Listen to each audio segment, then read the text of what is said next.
అనంతపురం జిల్లా బుక్కరాయ సముద్ర మండలం గోవిందపల్లి సమీపంలోని ఒక ప్రైవేట్ ప్లైవుడ్ ఫ్యాక్టరీలో వంట చేస్తున్న సమయంలో ప్రమాదవశాత్తు వేడి నూనెలో పడి ఇతర రాష్ట్రానికి చెందిన ఒక వలస కార్మికుడు అక్కడికక్కడే మృతి చెందాడు. ఫ్యాక్టరీ ప్రాంగణంలో వంట చేసుకుంటున్న సమయంలో సదరు కార్మికుడు ప్రమాదవశాత్తు మరుగుతున్న వేడి నూనెలో పడి తీవ్ర గాయాల కారణంగా అక్కడికక్కడే ప్రాణాలు కోల్పోయాడు. ఈ ప్రమాద నేపథ్యంలో ఫ్యాక్టరీలో పనిచేస్తున్న సహచర కార్మికులు యాజమాన్య నిర్లక్ష్యంపై తీవ్ర నిరసన వ్యక్తం చేశారు. ఇదే ఫ్యాక్టరీలో గతంలో కూడా ఒక కార్మికుడు మరణించాడని, ఇది రెండో మరణమని కార్మికులు ఆరోపిస్తున్నారు.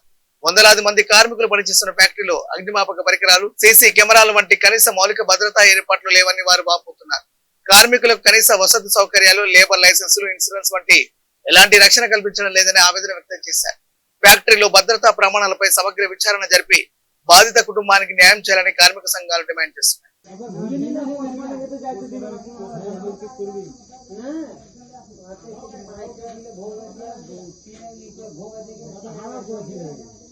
उसमें गिरा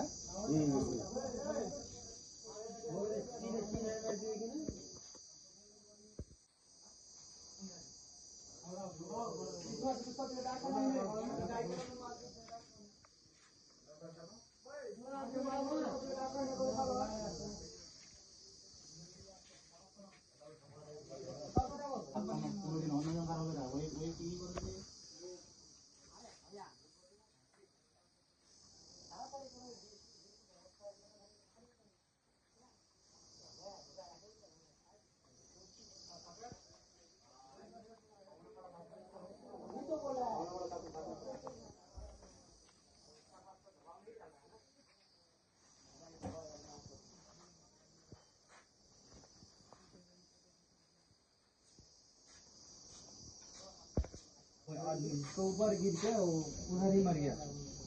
गलती से जी गलती से जी जी गलती से गलती से है ना जी उसके ऊपर गिर गया था। वो आदमी के हेल्थ इश्यू है ना? जी नहीं, वो अच्छा आदमी था, काम कर रहा था, वो गलती से गिर गया इसके ऊपर। गलती से उसमें जी वो पापड़ है ना, वो पापड़ भून का होता है, इसमें ऑयल था, इसमें गरम था पूरा, पूरा वाट था, वो गिर गया उसमें। हाँ ये इधर ही है, भून जाएगा उधर। सेफ्टी नहीं करने वाला 300 पूरा फैक्ट्री में 300 पूरा उधर का लोकल का कोई नहीं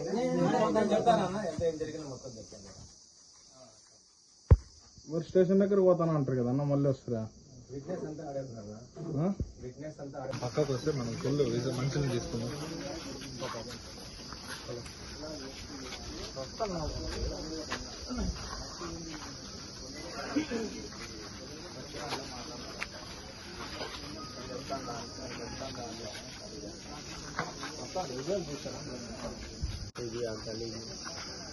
అది తీసుకున్నా ఆడగలేదండి అది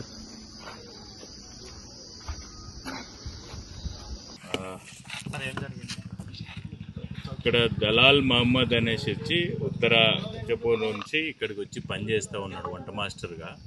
మార్నింగ్ వంట చేసే క్రమంలో ఆయిల్లో పడేసేసి అతను ఇంజ్యూర్ కావడం జరిగింది. ఆ ఇంజ్యూర్ పర్సన్ వాళ్ళ బంధువులు ఇక్కడ ఉన్నటువంటి యాజమాన్యము ఇమ్మీడియట్గా తీసుకుని గవర్నమెంట్ హాస్పిటల్కి తీసుకొని పోవడం జరిగింది. గవర్నమెంట్ హాస్పిటల్లో ట్రీట్మెంట్ తీసుకుంటూ చనిపోయాడు. ఆ చనిపోతే దానిపైన కంప్లైంట్ తీసుకొని కేసు రిజిస్టర్ చేస్తున్నాం. ఓనర్ గారికి కానీ చెప్పాము, ఇక్కడ నుంచి ఆ డెడ్ బాడీ వాళ్ళ సొంత ఊరికి పంపించడానికి కావాల్సిన ఏర్పాట్లన్నీ ఆయన రెడీ చేస్తూ ఉన్నారు. దీనిలో మనం పిఎం చేసేసి లీగల్గా మనమేం వాళ్ళ కుటుంబానికి హెల్ప్ చేయగలము చేద్దాం. సార్ బాధితులకి ఏమైనా నష్టపరిహారం ప్రకటిస్తున్నారా? నష్టపరిహారం అనేది అది ఇన్సూరెన్స్ అవన్నీ చూస్తారు, చూసి దానికి ఏమేమి ఉంటే వాళ్ళకి రావాల్సినవన్నీ ఇవ్వడానికి ప్రయత్నం చేస్తారు. ఫ్యాక్టరీలో కనీస ఫైర్ సేఫ్టీ ప్రికాషన్స్ కూడా లేవు, సీసీ కెమెరాలు కూడా లేవు అనేది కొంత. ఫైర్ సేఫ్టీ ప్రికాషన్స్ గురించి ఫైర్ డిపార్ట్మెంట్ అంటే కనీస ఫైర్ సేఫ్టీ ప్రికాషన్స్ లేవు, సీసీ ఫుటేజ్లు కూడా అందుబాటులో లేవని. సీసీ ఫుటేజ్లు ఉంటాయి, సీసీ ఫుటేజ్లో కెమెరాలు ఉన్నాయి. అసలు ఏం జరిగింది ఏమంటే ఫ్యాక్టరీ వాళ్ళకే సమాచారం సరిగ్గా తెలియదు అని అక్కడ ఉన్న వాళ్ళు చెప్పారు. పోస్ట్ మార్టం వాళ్ళు భాషా ప్రభావం ఉండకపోవచ్చు. మనకు కేసు ఇచ్చారు, మనం పూర్తిగా విచారించి నిజానిజాలు తెలుపుతాం. Okay, thank you.